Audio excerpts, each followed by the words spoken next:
홀라! 안녕하세요. 세실리아입니다. 요즘 스페인어를 배우고 싶어 하시는 분들이 참 많은 것 같습니다. 그래서 제가 스페인어 시작하시는 분들을 위해서 아주 중요한 스페인어 학습 태도 2가지를 말씀드릴까 하는데요. 여러분께서는 스페인어를 잘 배우려면 어떤 태도가 필요하다고 생각하시나요? 스페인어를 사용하는 사람들을 떠올리시면 어떤 생각이 드세요? 요즘 넷플릭스나 유튜브 같은 다양한 매체를 통해서 쉽게 스페인어를 접해볼 수가 있는데요. 여러분께서 스페인어를 들으셨을 때, 이 사람들이 말하는 걸 보셨을 때 어떤 느낌을 받으셨어요? 아마도 이 사람들이 직접 경험해 본 분들이라면 쉽게 공감할 수 있는 부분일 것 같은데요. 물론 뭐든 잘 배우려면 열심히 해야 할 것이고, 그것이 외국어라면 말하기를 또 열심히 해야 할 텐데요. 그 이전에 스페인어를 한다면 베이스에 깔고 있어야 할 아주 중요한 태도가 있습니다. 그것은 바로 남의 말을 듣기보다 내 말을 하려는 자세입니다. 네, 웃으시는 분들도 계시는데요. 이것은 스페인어를 하는 데 있어서 아주 중요한 태도입니다. 상대방을 배려하지 말라는 이야기는 아닌데요. 이 사람들과 대화를 할 때 내 말을 먼저 하려는 자세는 아주 중요합니다. 우리나라 사람 중에서도 그런 분들이 계시죠. 내 말 먼저 하고 상대가 말하고 있어도 끼어들어서 하고. 그런데요, 이런 분들은 스페인어가 딱입니다. 내 말 먼저 하려는 자세, 틀려도 우길 줄 아는 자세. 반대로 여러분께서 스페인어를 사용하는 사람들과 이야기를 하실 때요, 여러분이 말하고 있는데 이 사람들이 끼어들어서 말한다고 해서 무례하다고 생각하시거나 기분 나빠하시면 안 됩니다. 제가 전에 수업 시간에 있었던 일인데요. 리브레리아 하면 서점이죠.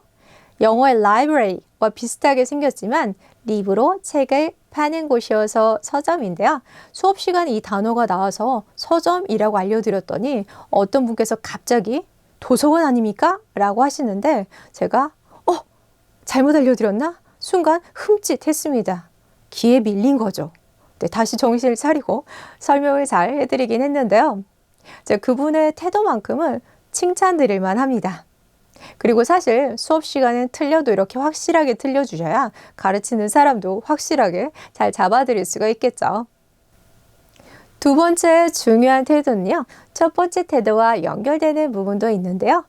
그리고 다만 스페인어뿐만 아니라 다른 외국어를 할 때도 아주 중요한 건데요. 바로 블라블라를 하라 입니다. 즉 주저리 말을 하라는 건데요. 한국에서 사회생활을 하다 보면 말수가 적어지는 경우가 많죠. 꼭 필요한 말 이외에 내 개인적인 이야기를 많이 해봐야 굳이 좋을 게 없기 때문이라고들 하시는데요. 특히 우리 아버님 세대의 전형적인 대화 스타일이라고 할까요? 일상 대화가 아주 적죠. 단답형에 간단한 답변만 하시고 주로 업무적인 이야기를 하시고 또는 술자리에서 정치 얘기나 사회적인 이야기 같은 무거운 이야기를 주로 하는 경우인데요. 사실 이런 경우는 외국어 학습에 상당한 어려움을 초래할 수가 있습니다. 반면 언제나 할 말이 많은 분들이 계시죠. 혼자 생각해도 되는 것까지 굳이 말로 하시는 분들. 보통 한국 분들은 이런 분들 조금 기피하기도 하시는데요. 이런 분들 역시나 스페인어가 딱입니다. 사실 이런 분들은 외국어 학습의 아주 중요한 요소인 컨텐츠의 강점을 갖고 계신 분들인데요. 할 말이 있어야, 무슨 내용이 있어야 그것을 한국어로든 스페인어로든 표현할 수 있는 거겠죠.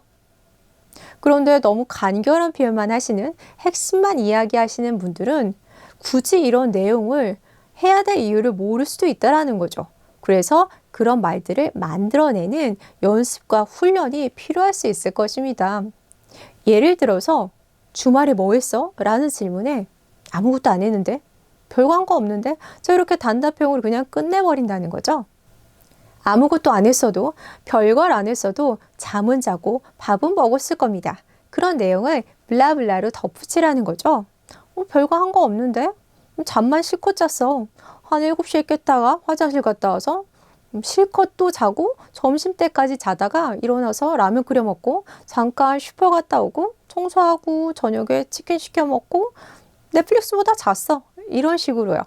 물론 처음에는 아주 기초적인 문장도 만들기 어렵기 때문에 이런 블러블러가 어렵겠죠. 하지만 하나씩 하나씩 배워가면서 이런 말들을 하나씩 하나씩 덧붙여가라는 건데, 너무나 간결한 표현 방식의 분들은 이런 말을 왜 표현해야 되는지 생각하기에 조금 어려울 수 있다는 거죠. 그래서 이런 분들께서는 의도적으로, 의식적으로 소위 그런 쓸데없는 말들을 표현하려는 노력이 필요할 것입니다. 왜냐하면 이것은 스페인어를 하는 사람들의 표현 방식이 그렇기 때문인데요. 매일매일 만나는 사이여도 언제나 할 말이 많고요. 이 주제에서 시작했는데 언제 저 주제로 넘어갔는지, 왜 그것에 대해서 말하고 있는지 이해할 수 없는 상황이 너무나 당연하고요. 서로 말하고 있는데 잘 들어보면 각자 다른 이야기를 하고 있을 수도 있습니다. 그래서 여러분께서 스페인어를 배워가는 데 있어서 이 사람들의 특성과 표현 방식을 이해하는 것은 아주 중요하겠죠. 다만 한국어를 할 때도 나도 모르게 이런 태도가 나올 수 있다는 부작용이 있을 수 있으니 그런 건 조금 주의하셔야 될 수도 있고요. 또 여러분께서 레벨이 올라감에 따라선 특정 주제들에 대해서 논리적으로 표현하는 것도 연습을 해야 될 것이고, 각 상황에 맞는 표현 방식을 연습하는 것도 필요합니다. 이 시간 아주 중요한 스페인어 학습 태도 2가지. 남의 말을 듣기보다 내 말을 하라. 그리고 간결하기보다 블라블라를 하라 였습니다. 말이 많다고, 난 말하고 있는데 자꾸 끼어든다고 구박받던 그대여, 스페인어를 배우십시오. Muchas gracias. Chao, chao.